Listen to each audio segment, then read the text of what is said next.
On this Thursday, March the 14th, 2019, I'm David Nutt, your host. Today we have some very important update news about the 9/11 investigation. Yeah, it's still going. We have diehard people, the Lawyers Committee for investigating 9/11. I talked to them last April when they put out a nearly 60-page document detailing why they believe there were explosives. Now, and then the next news update was in December, and we learned that a U.S. district attorney had accepted that as a grand jury. So they're basically allowing them to move forward with a grand jury. That was a big surprise. It wasn't a surprise that they had put together all that data. That was a summary of data that people have been talking about, have known about since this all happened. But the fact that a grand jury was then convened, that the Department of Justice would actually follow the law, that was a big surprise. And now they have gotten to the point where they have now named names in an indictment type of document. We'll talk about that. Those names have now been redacted as they move forward. They haven't actually done an indictment, but as they continue with the investigation, they have some people that they want to look at. You know, the purpose of a grand jury when they conclude is to indict people. So we'll be talking about that today. I want to begin by taking a look at new information about 9/11.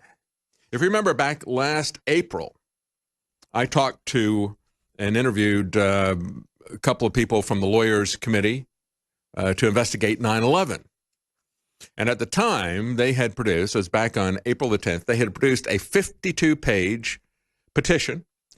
It was accompanied by 57 exhibits. It presented extensive evidence that explosives were used to destroy the three, not two, three.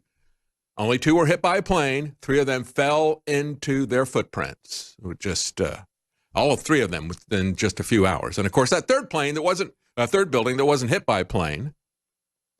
The BBC announced that it had fallen 20 minutes before it came down. You can see it over the shoulder of the BBC reporter. Nothing to be concerned about there, right? Just believe the official conspiracy theory. Do not question the authorities. Do not question your masters. Well, a lot of people, and good for them. Lawyers Committee has been working on this for a long time. Architects and engineers for 9/11 Truth. You have pilots who have come out and said the official story doesn't fly. You can't fly planes that fast, that low. Where is the wreckage of the Pentagon building? Where are the leftover parts, the engines especially, at the crash site?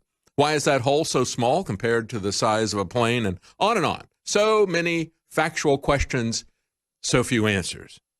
So they presented 57 exhibits that provided extensive evidence that explosives were used to destroy these three towers on 9/11. That evidence included independent scientific lab analysis of World Trade Center dust samples showing the presence of high-tech explosives and or incendiaries, numerous firsthand reports by first responders of seeing and hearing explosions at the World Trade Center on 9/11, expert analysis of seismic evidence that explosions occurred at the World Trade Center towers on 9/11, both prior to the airplane impacts, prior to the building collapse. Understand that? Prior to the planes hitting the building, seismic evidence. And then before the buildings collapse, more explosions. Not seismic from the collapse of the building. And expert analysis and testimony by architects, engineers, scientists concluding that the rapid onset, symmetrical near free fall acceleration collapse of these three World Trade Center high-rise buildings on 9/11 exhibited the key characteristics of controlled demolition. Just go to YouTube and take a look at controlled demolitions. And you'll find that most of the sites don't do as good a job as they did with those three towers on 9/11. It's difficult to get the buildings to collapse straight down in free fall. A lot of times they'll hitch on something and they'll fall over to the side. I didn't see it when it fell. I didn't have television. We proudly lived in a rural area where we didn't get television. So I was getting my news third hand.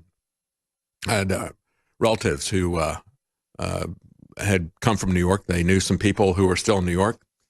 My wife had a cousin who worked in one of the Trade Center buildings. She got out. But I got all these panic calls from people, you're telling me everything that had happened. And then I had a relative call and say they've collapsed. And I'm thinking, wow, how much of Manhattan did that take out? You know, I'm assuming. I haven't seen anything. I'm just taking the oral reports that I'm hearing. I'm figuring that it collapsed over that way, which typically even happens with controlled demolitions. No, straight down. All three of them. 2 planes, 3 buildings. 2 planes, 3 buildings. Think about that. And, of course, the third building was announced 20 minutes before it fell by the BBC. Awkward. Except for you also, if you go to YouTube, not only take a look at the demolitions of buildings, but also take a look at some of the outtakes from the BBC, and you'll understand how they could make such a goofy mistake. Some of the most amateur stuff I've ever seen comes out of the BBC. They have lavish sets and they have automated cameras, and those automated cameras seem to have a mind of their own. They'll pan around and have empty desks and stuff. It's a hoot to watch the outtakes of the live BBC broadcasts, but there's a very important one that gets to the center of the death of thousands of people that destroyed our Bill of Rights. That's what collapsed in a dust heap on that day as well. We lost far more than 3,000 lives. The July 30th amended petition included the same evidence, but also addressed several additional federal crimes beyond the federal bombing crime that they say happened in the original petition. Now, where are we? Well, that was in April, and then they did an update in July. Then in December, a U.S. attorney agreed to comply with federal law. That was news in and of itself, and reported that when that happened. Free Thought Project announced that and covered that article there. They've got an update today about what happened. But back in December, the U.S. attorney agreed to comply with federal law, and that would require that this petition be submitted to a special grand jury, submitting to them evidence. Again, it was 57 scientific exhibits, 52-page petition, and so presenting that evidence that explosives were used to bring down the World Trade Centers. Now the group behind the submission, the Lawyers Committee for 9/11 Inquiry, announced the filing of a petition supplement that names persons who may have information related to the use of said explosives.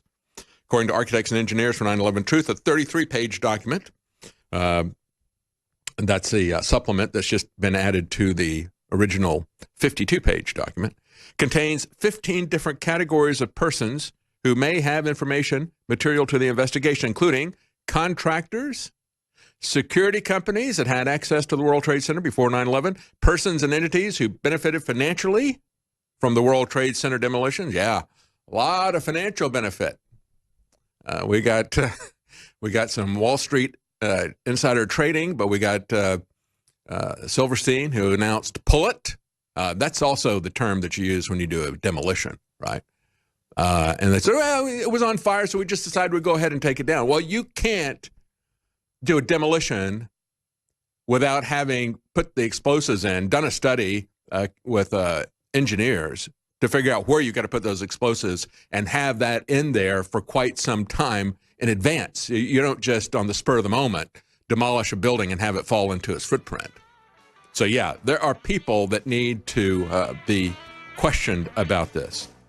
And they said the name's redacted version is now public, filed February the 14th. The unredacted version that was filed with the U.S. Attorney today will remain undisclosed in the interest of maintaining the secrecy, the security, and the integrity of the grand jury proceedings. Stay with us. We'll be right back. Welcome back. I was just talking about the 9/11, the update on this. Lawyers Committee for 9/11 Inquiry. They are on this, folks. They do not give up. I believe, if I'm not mistaken, it was about a year ago that I had them on. I think this is the same organization that Ed Asner was doing announcements and commercials and stuff for. I believe he's also affiliated with that group. But regardless, these guys are on the trail here, folks. And as I always say about any of these things that look suspicious when the government gives it to us. We don't always know exactly what happened. They are running an investigation here, and they're saying, look, we have evidence, hard evidence, factual evidence that this was done with explosives. We know that what the government told us could not possibly have happened, and we have evidence that it's this other thing. So we want to investigate.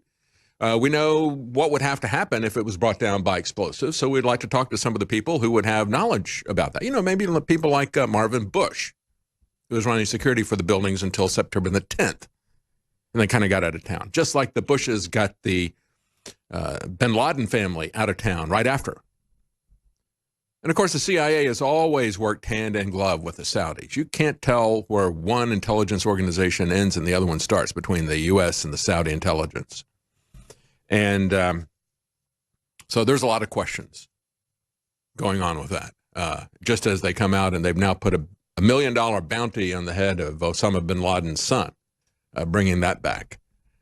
So I don't know if they got something else that they're getting ready to stage. Osama bin Laden, who'd been to the Pentagon multiple times. Nothing to see there. Just move on, right?